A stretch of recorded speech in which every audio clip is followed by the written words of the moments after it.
Som sa potešil, keď si sa ozvala. Ďakujem. Celý víkend sa ti nedalo dovolať. Mala som vypnutý mobil.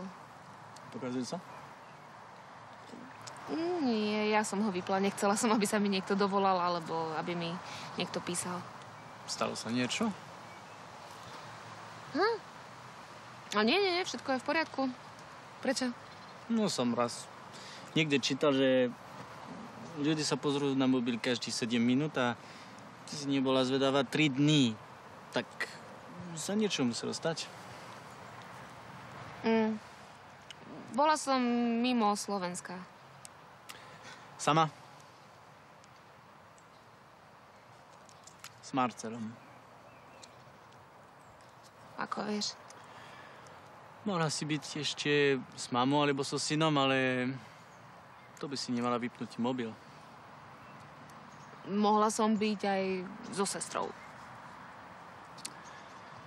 Viem určite, že si s ňou nebola. Odkiaľ? Proste viem.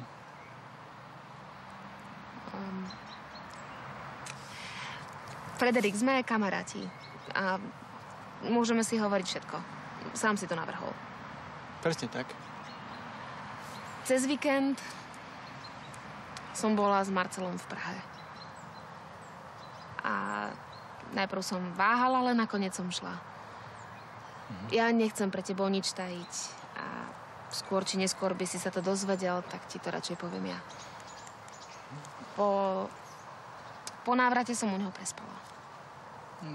To už je jedno, keď ste boli spolu v Prahe. Asi ste nespali každý v inej izbe. By si sa čudovala, ale spali.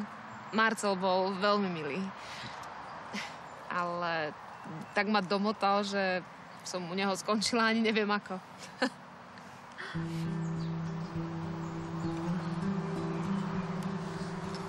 Si v pohode?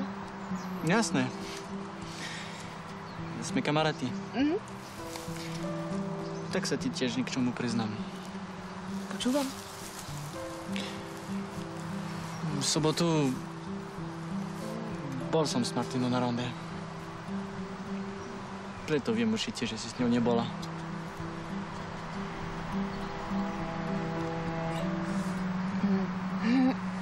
A aj ste spolu... Nie. Ešte nie. Ale... Ešte?